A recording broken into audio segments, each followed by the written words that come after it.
Welcome to the Reidsville Chamber of Commerce News and Views Show. I'm your host, Diane Sawyer, President and CEO of the Reidsville Chamber. Today's edition, we have with us City Manager Summer Moore. Thank you so much for having me. Happy New Year. Happy New Year. Happy Valentine's Day. Happy all the things go away snow. Exactly. Oh my goodness. So we have some to catch up on because it's been a little bit. And I know that you guys are trucking right down the path of it's almost the end of, for you guys, third quarter, heading into fourth quarter, which means it's budget time because we're thinking about July 1. We're thinking about getting that budget approved in June, and that backwards all the way up to means it's retreat time. So you just approved your calendar for the budget, and so I think that's good. We know what's happening. Tell us a little bit about what's coming up. I know we got a retreat, and there's all these awesome ideas floating.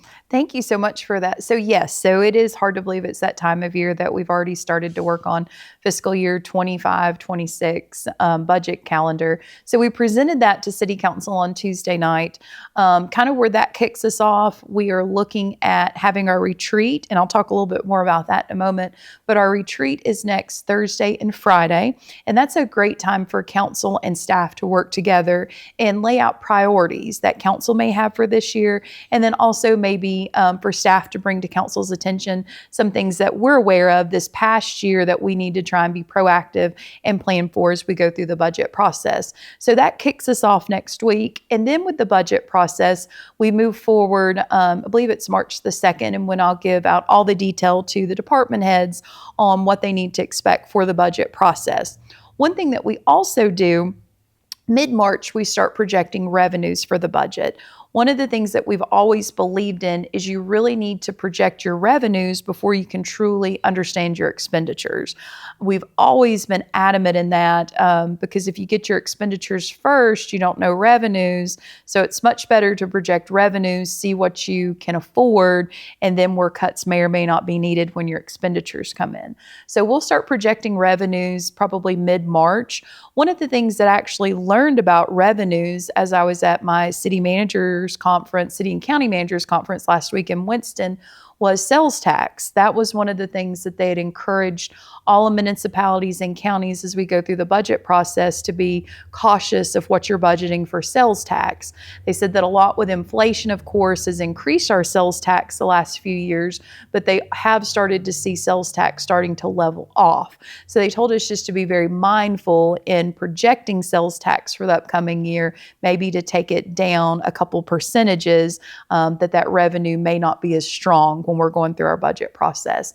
So that's always helpful to project revenues mid-March. And then budgets for the city from the departmental level, they're due April the 4th.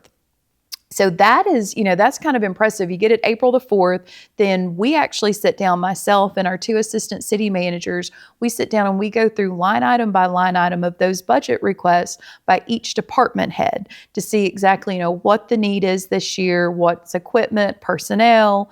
So we go through that, and then we have another work session with council towards the end of April to be able to tell council, here's our revenue projections. This is what we're seeing on the expenditure side. What else do you want us to look at? So we get to that April point, and then once we get through that meeting, that gives us about 2-3 weeks to put the budget together, and then we present it to council at their May meeting.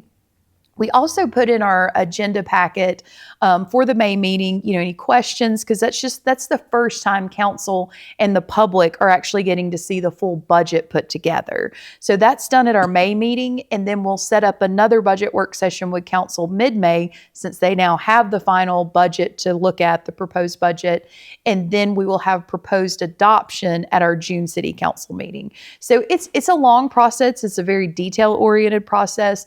We've got great teammates, department heads that are very cognizant of tax dollars and water and sewer funds to make sure that what they're asking for is a necessity, because we certainly realize, with reval last year that everyone went through, we don't go through that again this year. I mean, that is one positive. So at least, as a taxpayer, what your bill was expected should hopefully be this year as well.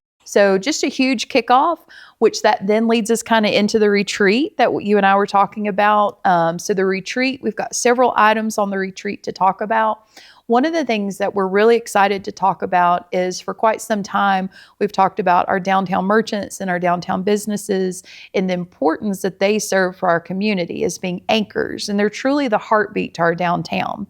So the city last year during our retreat, we contracted with Lanice Lane, who's the owner of Small Town Soul, to come in and actually do a building inventory assessment, to be able to go out here and put us a database together that shows who the property owner is, maybe the age of the building, the state of the building, the condition of the building. So we have that in an inventory database for our Main Street accreditation, for RDC board. And then what she also did, she met with business owners and property owners who are willing to talk to her to try and better understand maybe what are some positives that they see in Reidsville? What are some negatives? What are some hurdles they are facing? What are some things that we as the city can do to improve that relationship? So we're really excited to unveil her study because she's done a great job in getting that information. And I know you were at the RDC retreat. We kind of started a little bit with that information at RDC a couple weeks ago, because the RDC, the Reidsville Downtown Corporation, which is the arm of our Main Street program, will play and does play such a vital role in our downtown development. Whew. Take a deep breath. You know what I love about everything that just happened? I don't know that any city manager in my time has taken the time, in layman's terms, to go through the budget process like you just did. I may even have picked up a tidbit like in the middle, because I think transparency is so important. And while I know on the backside, because I sit in the meetings and I hear the things and I see you and your folks in and out on a weekly basis, and I've met with you and it was like, whew, I just came out of a budget meeting, you know. But to hear how many steps and who all touches and how it works to make it to that final process, it's so amazing to think about how it comes together. And I think when you think about it, I think is it May when everybody finally sees it all put together for the first time, to know that it's not like it's council's first time. Like there aren't surprises.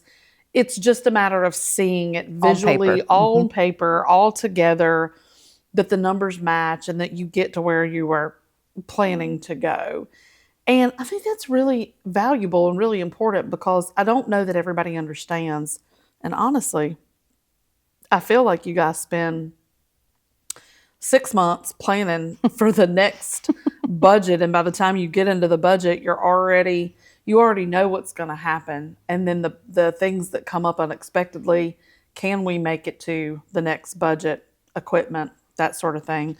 So I'm impressed, I think, more than anything, in the way that you were just able to put it all together. Thank you. And I think that the retreat is so important for people to know, because again, like, these are taxpayer dollars, and these are your elected officials, and these are the folks. So like for them to hear, like, I just don't think people realize the time and effort that your council members put in, to understanding the different departments, to visiting, to throughout the year seeing is believing, right? And so, you know, even the other night we were recognizing Public Works and some of the water treatment staff, and he was like, you know, they couldn't all be here because some of them are over there right now making sure that we have clean drinking water, and that has to happen 24/7. And so council has to really understand, and you know, some of them, seems like a lot of times with council, they come from either Parks and Rec, or they come from like they're a former city employee, they were on the police force or whatever. And so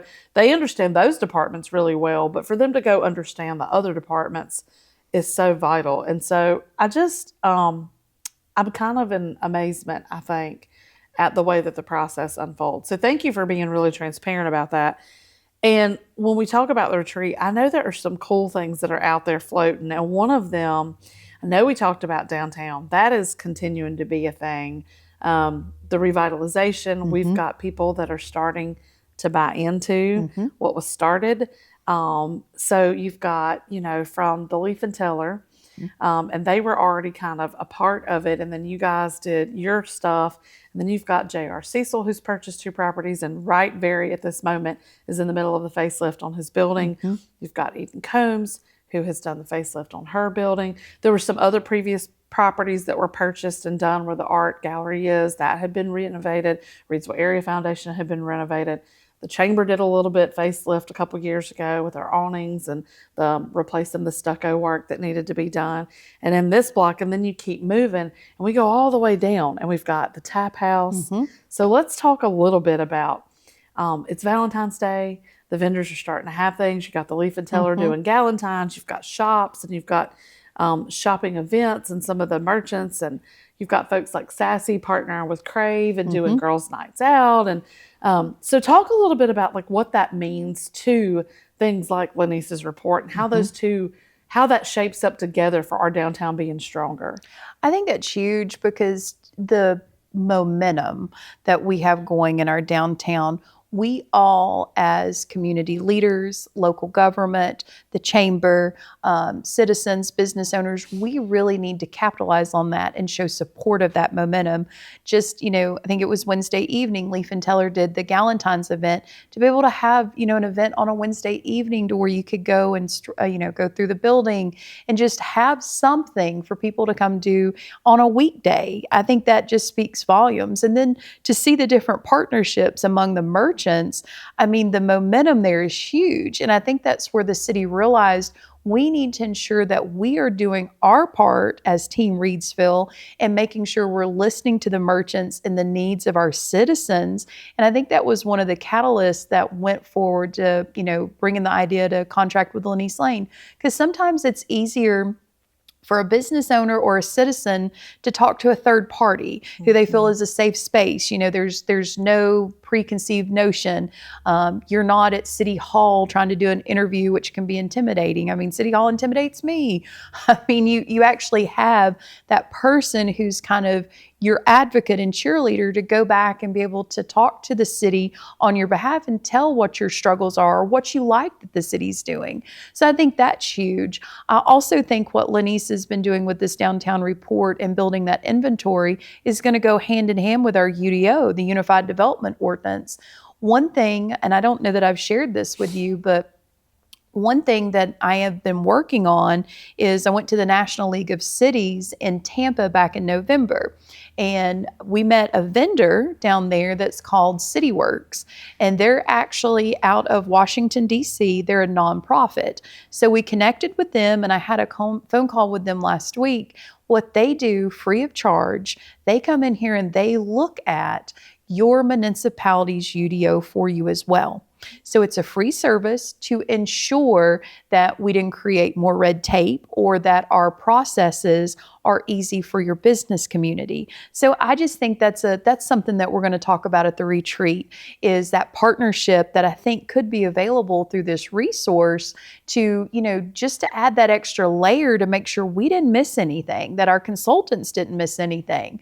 The other thing that caught my attention to this vendor was they had this huge display board, and it showed the step-by-step process of how to open a business in a community. So that caught my attention. I went there and I started talking to them. The other service that CityWorks offers is they will come in here and look at how your step-by-step business guide is.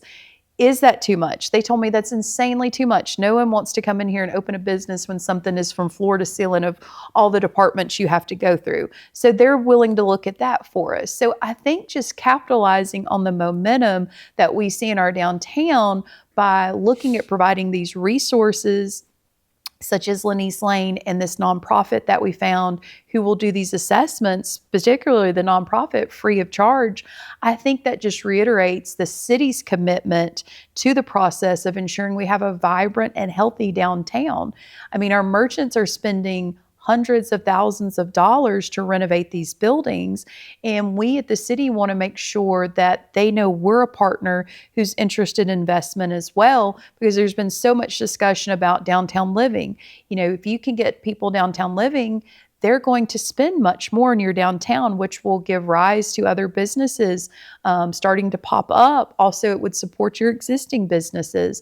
And that's one thing with the UDO, is to look at what regulations do we need to look at to make it, safer, easier to look at some of these renovations downtown. And I think you'll see that from Lenice's report that a lot of the businesses downtown want to tap into how do we do downtown living. Absolutely, they do. And I think that if it's available and if it's not a tedious process, there will be much more availability very quickly. Just because we know of buildings, right, that have the available space. And I think, too, the fact that we have resources that we can use that are outside, it just helps, like you said, with that added layer of, did we miss anything? Are we causing ourselves more problems? And when you go and you see what other places are doing, and we've done that, we've toured other places, we've heard from other places how they're doing downtown living, how they code their downtown buildings. And I think that a lot of people get caught up in, oh, well, they care more about this or that or the other. And it always comes down to the chamber and the city and downtown and outside of downtown. And one of the things that people have to understand is it's not that it is that we care more about businesses downtown. There are so many things that cause issue. Like, you don't have upstairs living in regular businesses that are outside of downtown. You don't see that. And you don't have, like, for me, the chamber building is located on the corner of an entire block. And if something happens with a fire in this block, if something happens that's unsafe, if my building next to me is falling in, that starts to create structural problems. Just like I couldn't be more tickled that we've removed the trees because we were having foundation problems. And while I loved the look and it was beautiful, times change, things change, and we have to figure out how we move forward and how we progress.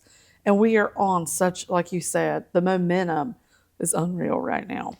And I'm glad you said that. I think one of the things too, looking at that landscape and what it looks like is, at our RDC retreat and going back to Lenice's report, which, that will be public. We're just, council will have it discussed next week, and then it will be an agenda topic, probably March or April as well for inspection. But, what you just said about, is there a way like for RDC and the city to look at, we offer paint grants, we offer awnings, but maybe is it something more? And, we talked a little bit about this at the retreat with the MSD dollars. That is something that's unique to our downtown.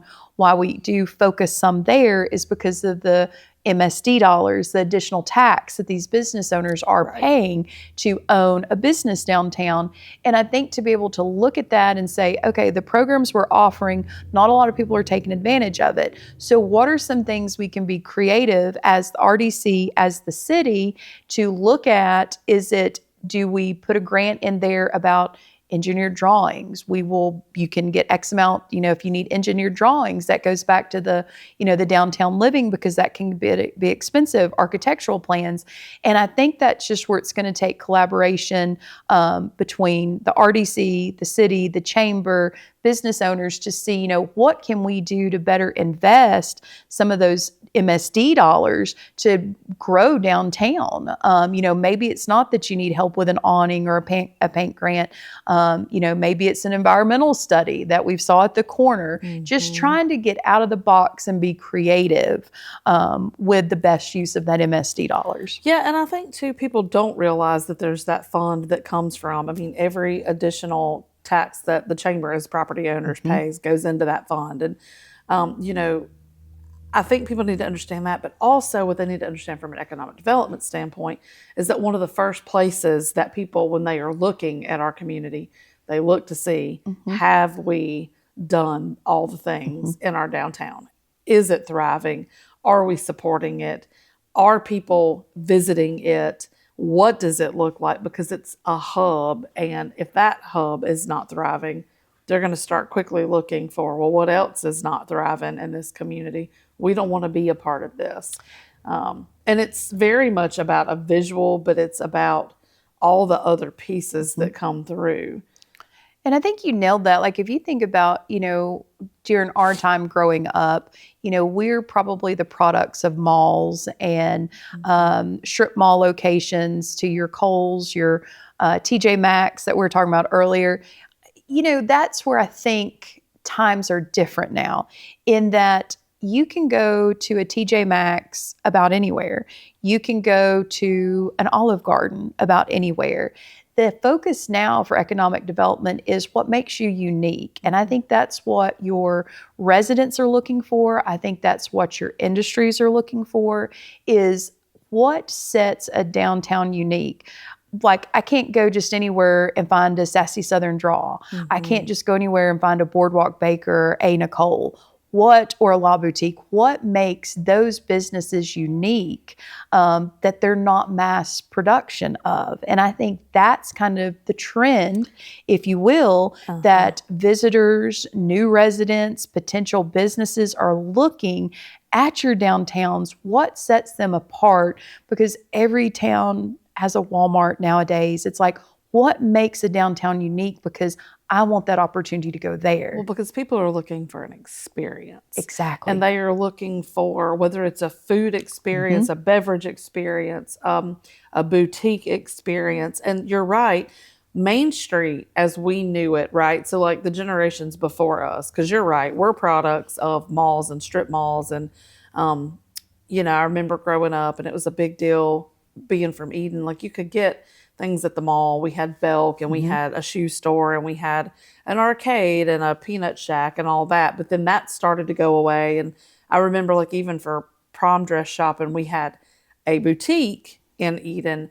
But a lot of times, like, if you couldn't find what you needed other than that, like if like a guy, we still struggle with men's clothing. You had to go to Greensboro, because if Eden or Reidsville didn't have it, then you had to go to Greensboro. And so there's still some of that, but we're trending back towards main streets and having what you need, but it doesn't look like the Five and Dime, and it doesn't look like the department store. It looks like you said, the Sassy Southern, the bakery, the Turtle Creeks, like, and what people are looking for, what makes Sassy or La Boutique or A. Nicole's, what makes any of those unique are the people. Exactly. The owners, the staff, the experience they create, the things that they like.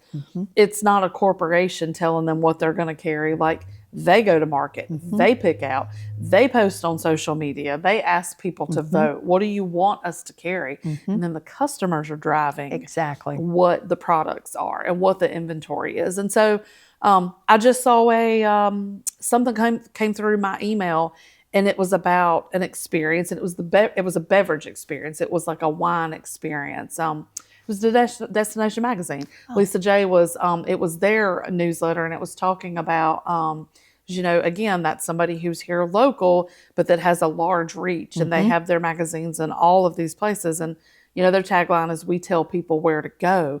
But that was so creative for them, because that is what people are looking for. You're right.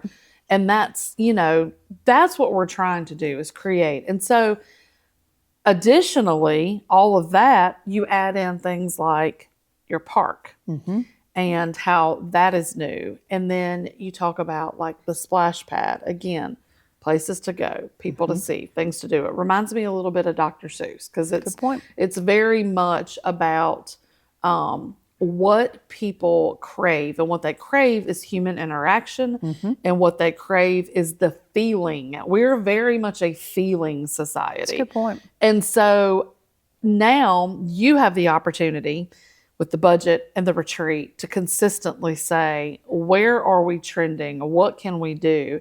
And I'm so thankful that we are not a stagnant city or a Main Street program, and that we go to conferences and that we meet people and that we bring back new ideas, because a lot of these things have come from, like, the your all-inclusive park. There was this idea that a nonprofit had, and then suddenly all these other nonprofits in the city and all these partners, and now we have this beautiful park. So now we're looking towards, speaking of experiences, let's talk about the experience at Lake Reidsville. That is also a trending thing. So you're seeing these RV parks pop up everywhere. and people want to travel and they want to go and look and see what's unique about your community. But while they're there, they expect certain accommodations. You're right. So I know that we are tackling that. Tell us about that. So we're really excited about that too. And again, using American Rescue Funds, that's winding down.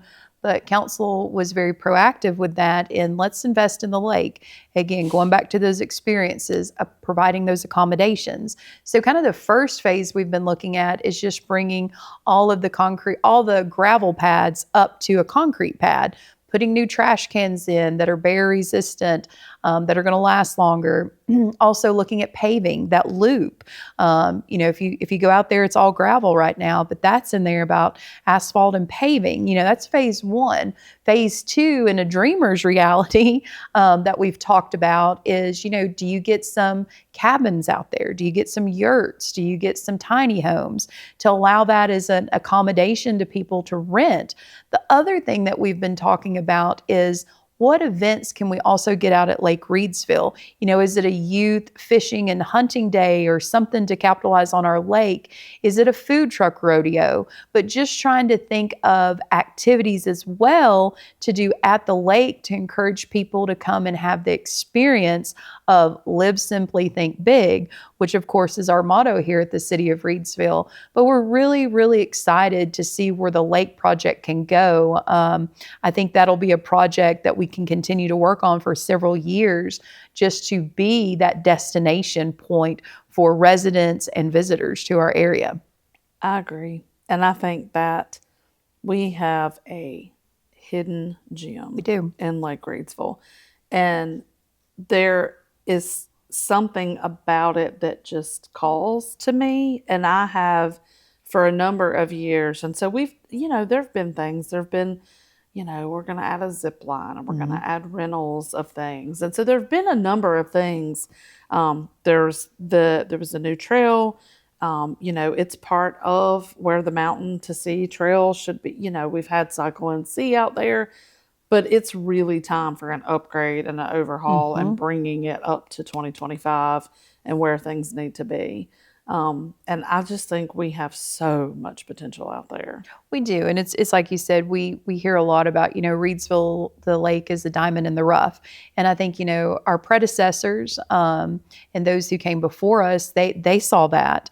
And, they took the opportunity to shine that diamond. And I think it just falls on to keep that on the forefront as we go through, our time here. Those leaders who come after us is to make sure, we have that diamond. We just need to make sure we keep it polished so people will come and enjoy all the wonders that the Lake Reidsville has to offer.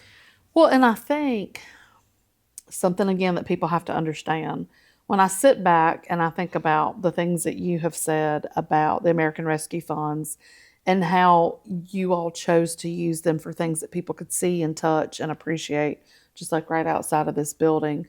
But then we talked about all your major projects that you had going, like replacing the pipeline and how important the infrastructure is, because again, none of that will exist and we won't, we don't want to be a Flint, Michigan. We don't want to be, in those situations. However, people don't understand because they don't see it. They don't know, they don't realize. Like I've heard Josh Beck say, people flip the water and they expect clean water to come out. They don't think about everything it takes to get to that point.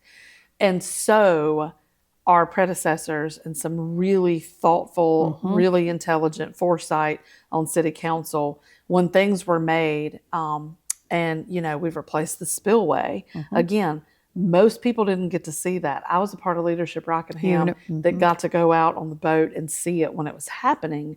But that was a huge, huge undertaking and something that really needed to happen to protect the integrity of the lake.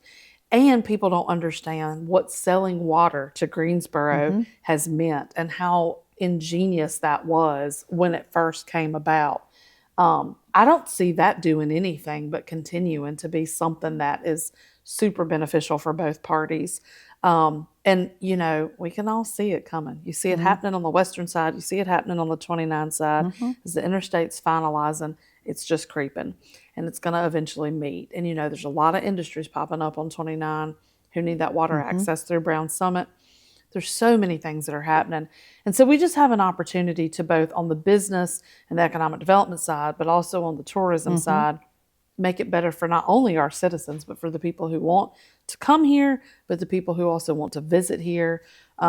I meet new people all the time who are in our area who have come from other places who think it is the most phenomenal thing they've ever found in their life. And seeing it through an outsider's perspective sometimes is so refreshing. And I just continue to appreciate all the things that you're doing. We appreciate that. Thank you so much. And I do want to just make a final thought, maybe. Speaking, of water and water quality, we had our plant honored the other night at our city council meeting for winning, a clean water award. So going back to budget to some of that, unfortunately, when we do, and I mean, it is not by want, but have to raise those utility rate fees, it's to have safe and secure drinking water, to where we know our residents are drinking safe water, and also to be able to make those improvements that we're able to purchase the chemicals to keep it safe. We're able to make those upgrades that we spoke about, that you alluded to through some of the American Rescue funds, about not necessarily putting it all there. We tried to do things that you could see, but to be able to provide that safe and quality drinking water. And I mean, that was evident at Tuesday night's council meeting. We got an award for that. And I think that's something that the city and our residents should be proud of, to know that they can turn their water on and it's completely safe to drink. A lot of times what we also forget is when we go to flush, that's got to go somewhere too. So, that's where a lot of, again, some of the water and sewer rate increases is to go to treat that process and to ensure that we have capacity, because I certainly wouldn't want someone to go to flush and it goes nowhere. So you have to think about that is going somewhere.